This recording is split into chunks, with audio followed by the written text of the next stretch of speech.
चालाक बकरा और भेड़िया। एक घना और शांत जंगल था। उसी जंगल में एक चतुर और हंसमुख बकरा रहता था, जिसका नाम बन्नो था। हर सुबह वह हरी हरी घास खाता और खुशी से जंगल में इधर उधर घूमता। एक दिन जब वह पेड़ की छाया में आराम से घास चबा रहा था, तभी दूर से एक भूखा और खतरनाक भेड़िया उसकी ओर आता दिखाई दिया। भेड़िए का नाम काला था और उसके दिमाग में बस एक ही बात थी, आज यह बकरा मेरा खाना बनेगा। बन्नो ने भेड़िए को आते देखा, लेकिन वह डरने के बजाय मुस्कुरा उठा। वह जानता था कि लड़ाई से कुछ नहीं होगा, उसे चालाकी से काम लेना होगा। भेड़िया गरजता हुआ बोला, बकरे, आज तू मेरे पेट में जाने वाला है। बन्नो जल्दी से बोला, अरे काला भाई, मुझे खाने से पहले एक बात तो सोचो। जंगल में सब कहते हैं कि तुम सबसे तेज दौड़ते हो।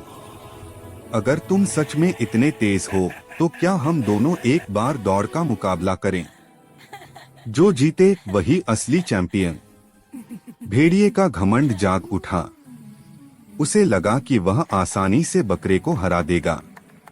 वह गरजकर बोला, ठीक है बकरे, दौड़ शुरू करो।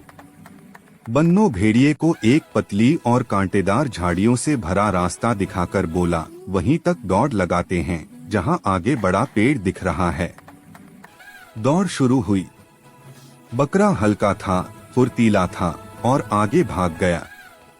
भेड़िया तेजी से दौड़ा, लेकिन भारी शरीर की वजह से उसके पैरों में झाड़ियों के कांटे चुभने लगे और वह दर्द से ओह चिल्लाने लगा।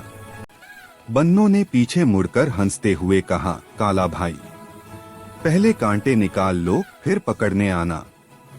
भेड़िया गुस्से से दहाड़ा और कांटे निकालकर फिर से दौड़ा। अब बकरे को लगा कि उसे एक और चाल चलनी होगी, नहीं तो भेड़िया फिर से पास आ जाएगा। वह तेजी से जंगल के एक पुराने खोखले पेड़ की ओर भागा। उस पेड़ के पास की जमीन नीचे से खोखली और कमजोर थी। बकरा पेड़ के पास खड़े होकर चिल्लाया, काला, मैं यहाँ हूँ, अगर पकड़ सकते हो तो पकड़ लो। गुस्से से भरा भेड़िया बिना सोचे समझे पूरी ताकत से दौड़ा और जैसे ही पेड़ के पास पहुँचा, कमजोर जमीन टूट गई और भेड़िया एक छोटे गड्ढे में गिर पड़ा। भेड़िया गड्ढे में जोर जोर से चिल्लाने लगा, मुझे बाहर निकालो, लेकिन वह खुद नहीं निकल पा रहा था। बन्नो हंसते हुए बोला, काला भाई, जंगल में सिर्फ ताकत से नहीं, अक्ल से जीत होती है।